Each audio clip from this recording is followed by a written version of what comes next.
All right, guys. So I was going to talk about a couple things first, but since I guess they want to try to clown me because my Eagles lost to the Redskins, although Jay also lost to the Packers, Jay's Cowgirls lost to the Packers, but he want to talk so much crap. So let's just get with it. I didn't have this plan, but let's get with it. So most of us seen the primetime game last night on Monday night where the Eagles did not play well at all, but they got beat by Washington. I think they scored the last second touchdown. So what was the score? 31-21 or something like that, right?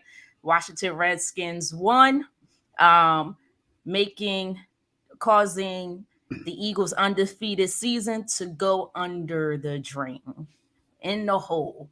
It's gone. So Jay, I'm gonna come to you since you want to be the so-called hater of the crew. Go ahead, tell me what you got. No, no, Britt, I'm not hating at all. Look, I don't think anyone was expecting, Philadelphia to go undefeated. So, I mean, Mm, we expected them to lose some games throughout the season. I think one of the things that concerned me a little bit, especially if you're an Eagles fan, is the way that Washington was able to control the game. I mhm. think they rushed the ball 49 times. They doubled the Eagles in time of possession, and they were able to force four turnovers. I mean, obviously, anytime you do that, you have a really good chance to win the game. So, I still think, Philadelphia is a really, really good team. Nobody's jumping off the bandwagon after one loss. But I do think, especially with Jordan Davis out, Philly has to be careful about their run defense because when you're relying so much on one guy to be your run stopper, I mean, this is the NFL. And as we get late into the season, we know how injuries pop up. So that would be the only concerning thing, that if teams feel like, you know what, we can run the ball down their throat and control the game, that would be a bit of a concern. But look, Washington did everything right. They forced turnovers. They should have won the game. It's just one loss for Philly. I don't think there's any need to push the panic button or anything like that. But the turnovers would be a bit of a concern. And then also, Jalen Hurts, as good as he's been all year, he's been great, obviously. But I still think for some people, there's a question out there that if the game is on the line, if Jalen Hurts has to lead a comeback, does he have that in his arsenal right now as a young quarterback where he can put the team on his back and his arm can lead them to a victory? So I think for some people that's still a question. But look, it's just one loss. No need to panic in Philly. Washington played great. They deserved to win last night. Yeah, so I'm gonna respond to that. I think he can. I think he can. If you look at that game, it wasn't a Jalen Hurts problem, in my opinion. It was a his playmakers problem. He threw a nice deep route trying to come back to win the game in the fourth quarter. Threw a deep pass to Quez Watkins. Remember that incredible catch? Got up. You had to understand the situation you're in. You had to understand that the defender is right behind you, and the Yes. defender swung down and he caught it, got up, and then defenders swung at the ball and stripped the ball out of his hands. So that's a huge loss. The other one, what was the other? Dallas Goddard. It's actually the series prior to that. Regardless if they called the face mask or not, regardless, you still have to hang on to that football. So, and I have to give credit to Washington. They were swiping at the ball. So this is the receiver's problem, tight end's problem for not holding on to that football. The early interception, that was a tight one. Now it hit AJ Brown in his hands, and he should have absolutely called it. He allowed that defender to grab and basically take that ball away. And then I think the last fumble was the very last, the last 4 seconds of the game where you're just trying to make something happen. So that is what it is. Overall, I think Jalen, and he's the leader of the team, so he's going to take responsibility, which is why I respect him so much. But overall, the the role players in this game have to do better. The defense has to do better. But I think this is what you call a good loss. And I know people are like, what the heck is a good loss? They had to get punched in the mouth a little bit. You were a little bit too high, riding a little bit too high there. Everything is going perfect. At least it seems that way.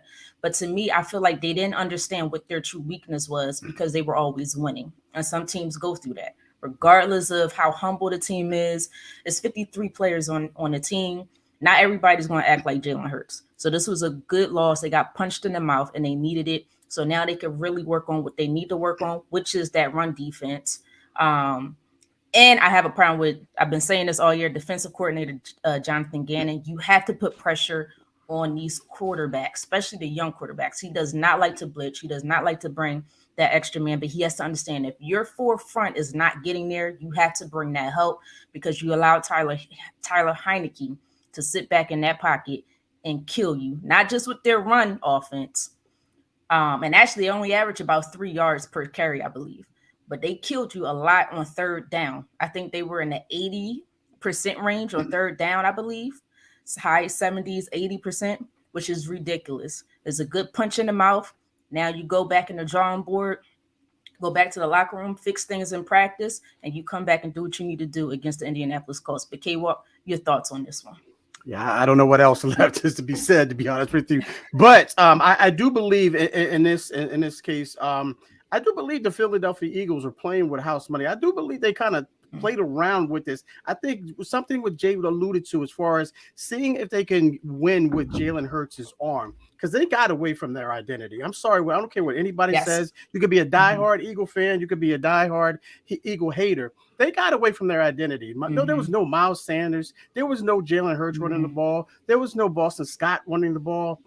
There was no play action off of that. I think they came in with that mentality, say, listen, we're playing with house money. We're 8-0. We're playing the Commanders. I'm not saying that, they disrespected or they underestimated the Commanders, but I think they kind of got away from who they they definitely got away from who they are, and that's running that ball. And Miles Sanders didn't do what he's generally does. Or Jalen Hurts, and then that ultimately cost him. And if you look at the score, obviously the score doesn't justify the game because, like you mentioned, that last touchdown, you could take that out of there.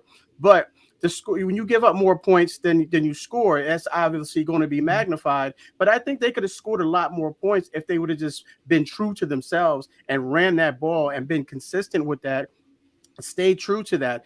I don't know why they got away from it. They did not want to. It's like they didn't. Their game plan was not to run the ball at all last night.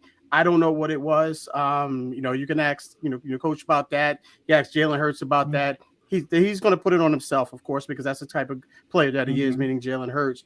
The defense was on the field a lot longer because of the fact of the matter is they weren't true to themselves. I can't emphasize that enough. They weren't true to themselves. Jay, you mentioned the time of possession, double that. Please double that as well. Then you look at the plays and the rushing yards. The Eagles only rushed the ball 94 yards. For 94 yards as a team.